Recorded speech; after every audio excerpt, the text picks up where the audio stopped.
Una advertencia es que esto no es material para alguien menor de 15 años, ni tampoco si eres sensible.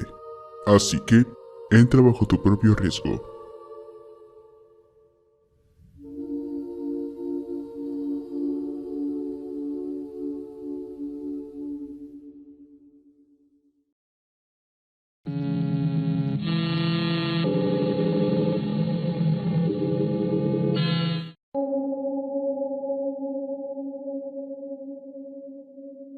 Dominos Hell, el conocido como El Poema de la Muerte, es un poema japonés escrito por Yomoo Tainoiko en el año 1919 en el libro de poemas The Heart It's Like a Rolling Stone. Según el mismo poema, decía que si se recita en voz alta, podrías tener algún tipo de accidente. En la mayoría de los casos, les llegaría la muerte a los incautos que se atrevieran a hacerlo. No fue tan reconocido hasta que hace unos años un locutor de una radio japonesa que se dedicaba a los fenómenos paranormales empezó a leerlo para todos los oyentes, aunque tan solo leyó la mitad del mismo, cabe destacar. Días más tarde, el locutor se lesionó e incluso tuvo que tener puntos de sutura. Y voy a ser muy honesto en este punto, es que esto tristemente es falso, terminó siendo un creepypasta y es en realidad una obra de ficción que terminó mostrándose. El poema en realidad, que se dice escrito por Yomoo Tainoiko, es un libro de la colección de poemas de Saizo Yasu. Al buscar dicho libro no se encuentra en existencia su portada o algún otro indicio de que siquiera exista. Y el autor mencionado del poema en realidad es muy conocido en Japón por ser un crítico y experto en literatura y cine. La aterradora historia se hizo famosa en la plataforma japonesa Twitch, que es, por así decirlo, el 4chan de allá. Al parecer los japoneses saben que a los extranjeros les encantan las historias de fantasmas y por ello han creado temas y notas sobre cómo nosotros vemos su cultura en la página web Karapaya. Además que las imágenes utilizadas en este poema son del artista de origen japonés Yuko Tsushima. En sus obras se muestran rasgos de mutilación o que podrían provocar miedo al espectador, ideales para aquellas personas que aman el arte de poco convencional, por así decirlo. Sin embargo, si aún tienes interés en saber el poema, lo pondré a continuación, pero eres libre de saltártelo ya que es falso, y no te va a pasar nada si lo lees en voz alta. 姉は血を吐く、妹は死吐く、可愛い富の頭を吐く、一人地獄に落ちゆく富の、地獄暗闇花もなき、無知で叩くは富のの姉か、無知の主婦さが気にかかる、叩けや叩きやれ、叩かずとても、無限地獄は一つ道、暗い地獄へ穴を頼む、金の羊に、ウグイスに、川の袋にいくらほど入れよ、無限地獄の旅支度。春が来てその林に谷に、暗い地獄谷七曲がり、かごにゃうぐいす、車にゃ羊、かわいい富ののめにゃ涙、泣けようぐいす、林の雨に、妹恋しと声限り、泣けば小玉が地獄に響き、狐ボタンの花が咲く、地獄七山七谷巡る、かわいい富のの一人旅、地獄ござらばもてきてたもれ、針の山の留め針を、赤い留め針立てにはささぬ、かわいい富のの目印に。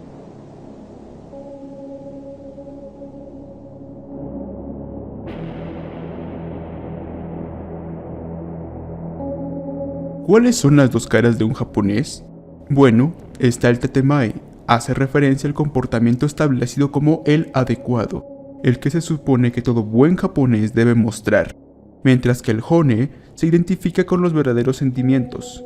Entonces, hone y tatamae son expresiones cuyos significados literales serían, respectivamente, sonido verdadero y fachada. Los japoneses en general se decantan por el tatamae o por el hone, en función de la situación en la que se encuentren.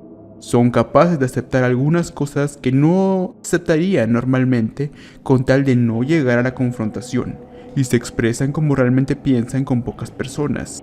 Uno puede decir que muchas personas en el mundo actúan de esta forma, en público actúan de una manera y en privado actúan de otra.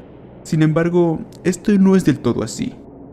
Sin entender las razones, se crea un estereotipo de que los japoneses son personas que nunca te hablarán de frente, sino que te hablarán a sus espaldas.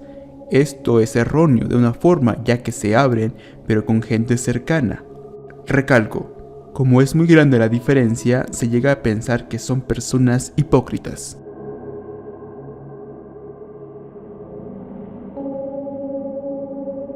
El túnel Kiyotaki se construyó en 1927.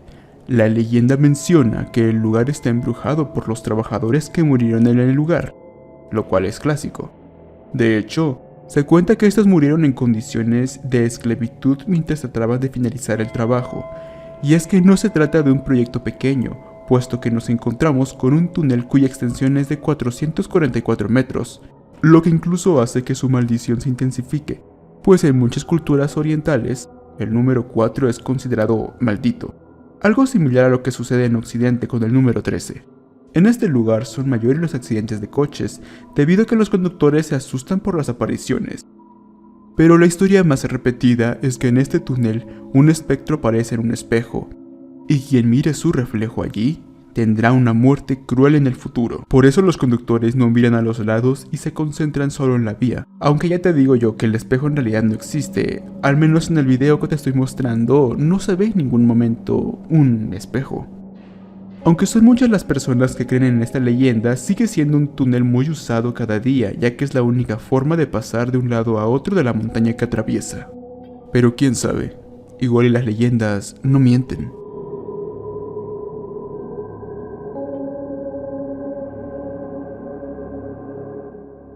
The Clock Up, los creadores de Euphoria. Sí, es Euphoria. Nos presentan un juego titulado Maggot Bates. Una novela visual de... ya sabes de qué tipo. Seguramente has conocido Aristoputas. Maggot Bates se llevó un premio al juego con mayor número de fetiches en 2015. Un galardón que aún muy gamer que seas, probablemente no sabías que existía. Esto debido a su rareza. El nivel de brutalidad alcanzado supera por mucho el de cualquier otro título. Por ello, gente que no vaya a soportar el que lleven fetiches hasta el extremo, que haya contenido violento continuamente, que no soporte este distópico mundo que se nos presenta, en el que hay sexo salvaje consentido o no por cada esquina, drogas de todo tipo y escenas violentas que van desde mutilaciones de extremidades hasta canibalismo, extracciones oculares o incluso machacar cerebros, en el que haya seres más que asquerosos, más que repugnantes, y que tenga relaciones de índole muy asquerosa, debe abstenerse de siquiera buscar este juego en Google.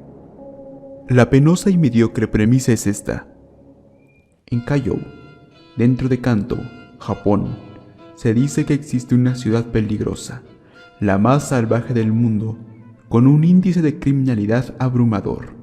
Allí habitan unas mujeres sedientas de sexo y sangre que utilizan a los hombres para saciar sus instintos, llenándose de sus fluidos para sentirse poderosas. La única manera de acabar con ellas es decapitándolas. Varias personas han montado una especie de caza de brujas para tratar de acabar con ello, aunque tampoco se trata de santos, ya que les gusta montarlo como un espectáculo y sacar tajada económica de sus logros. Un usuario dice lo siguiente: esto es sacado de un blog que hace una reseña de esta cosa, si es que califica siquiera para eso. Bastante generosa esa puntuación, no tiene valor real como juego. La historia no es nada sorprendente y los personajes dejan mucho que desear. Esas escasas decisiones a las que consideras algo bueno, a mí me parece un desastre. La incapacidad de interactuar con el entorno, con los personajes secundarios, con acciones o con la historia misma, no lo hace diferente a leer un texto pegado a una imagen. De hecho, la primera vez que se juega la novela no hay decisiones para tomar, y la segunda vez que se juega se agregan solo 3 decisiones, de la cual una no aporta casi nada. La historia no me quitó el sueño, en realidad me aburría. Aunque tampoco podía esperar mucho de una novela erótica, ni tampoco podía esperar indignarme tanto de cómo se desarrollaba. Entiendo que querían hacerlo crudo, violento, visceral y fetichista para demostrar la perversidad y crueldad del hombre. pero siento que era innecesario en muchas ocasiones. Incluso el protagonista no se diferenciaba de aquella jauría de infrahumanos. Los personajes son casi estáticos. El protagonista es un edgy genérico que, como dije antes, no es diferente a un violador, torturador y asesino. Mientras que los personajes secundarios la mayoría del tiempo que están en escena están siendo violadas o torturadas, o ambas al mismo tiempo. No hay una evolución verdadera en los personajes. En realidad, hay personajes que solamente tuvieron escenas de violación y de tortura. Para resumir, como juego está por debajo de lo mediocre. La historia es obscura y exagerada que no aporta nada nuevo. Y los personajes son planos y estáticos. Yo le daría un 5 de 10. Esto que estás viendo en pantalla, de hecho está en YouTube. Y adivina, no cuenta con restricción de edad, tal como podrás comprobar tú mismo si deseas. Lo peor de todo este bodrio son los comentarios de degenerados que están extasiados por la existencia de esto. No cabe duda que los japoneses se superan cada día.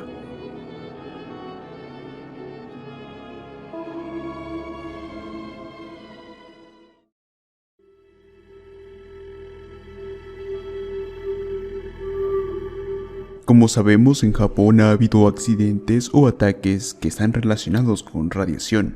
El 11 de marzo de 2011, un terremoto de magnitud 9.0 en la escala de Richter sacudió a Japón, ocasionando un tsunami que dejó más de 15.800 muertos.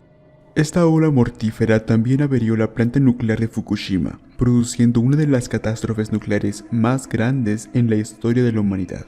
Un tiempo después, causó múltiples mutaciones a sus alrededores. Científicos de la Universidad de Okinawa comprobaron que las mutaciones de los insectos se deben al contacto con material radioactivo. Ojos deformes, alas más pequeñas y malformaciones en las antenas y patas son las anomalías que un equipo de científicos japoneses de la Universidad de Ryukyu en Okinawa comprobó. Entre los científicos, estos frágiles insectos cuentan como indicadores biológicos porque reaccionan rápidamente a cambios del medio ambiente, lo que también puede significar cambios en el ecosistema. Los agricultores japoneses que se encuentran en los alrededores han ido publicando fotos de mutaciones en verduras y plantas que han crecido desde entonces. Quizás todo esto es fruto de la casualidad, pero tratándose de las cercanías al lugar del desastre nuclear, todo apunta a que esto es radiación.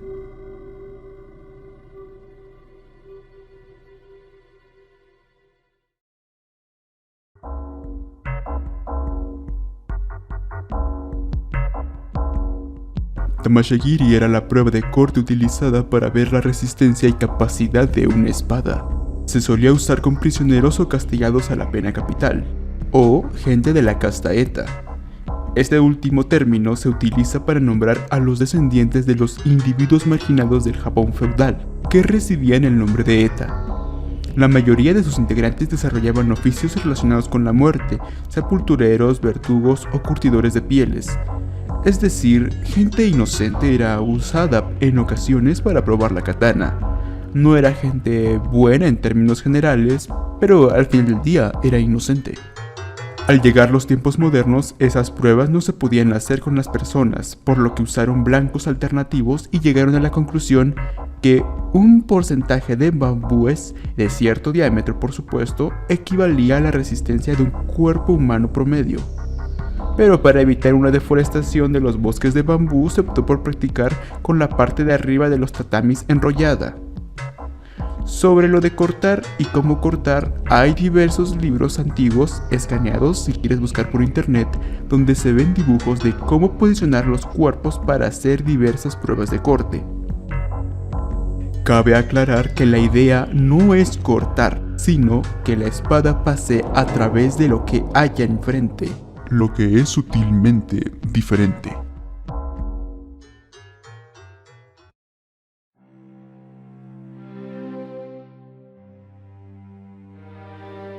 Otoya Yamaguchi fue un joven japonés que saltó a la fama por matar al político Inejiro Asanuma durante un debate que estaba siendo transmitido por televisión.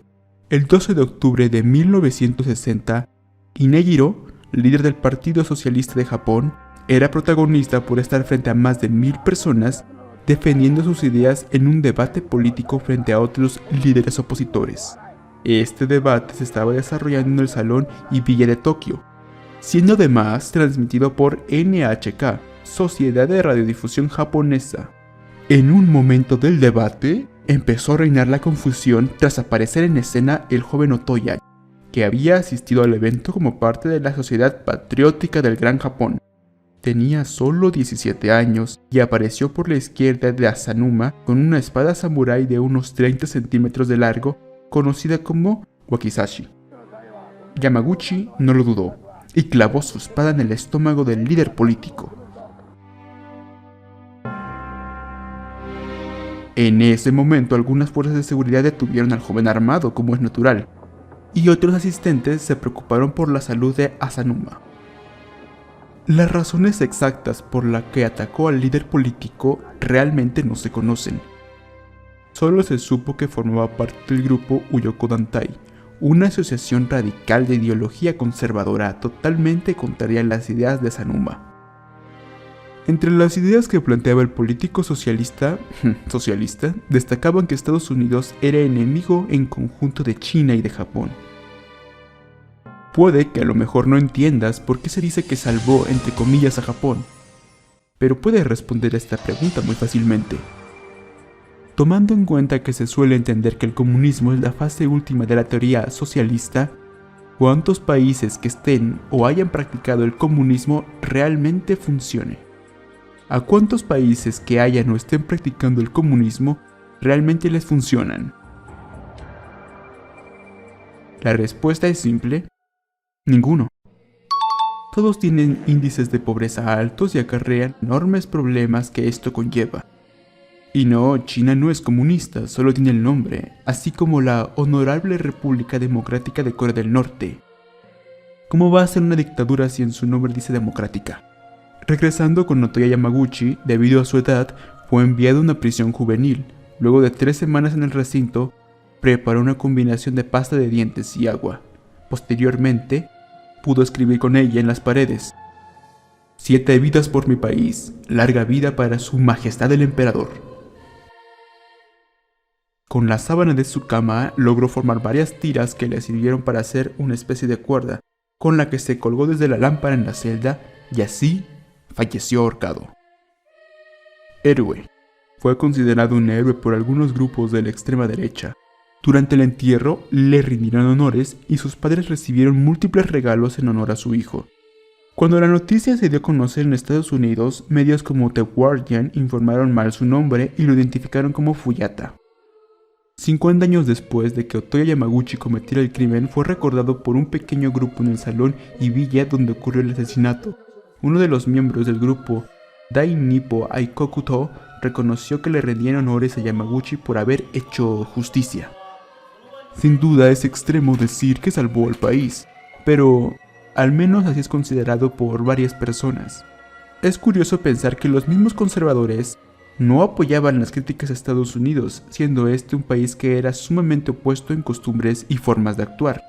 Y como podrás ver por las imágenes a continuación, te darás cuenta que Otoya actualmente goza de una fama como un meme, que es recordado y que no irónicamente es un héroe para estos locos. Sé que tienes curiosidad por ver la fotografía, ya que hemos estado hablando de ella durante bastante tiempo y del trasfondo detrás de ella, y aún así no te la he mostrado. Pues, es momento de calmar tus ansias.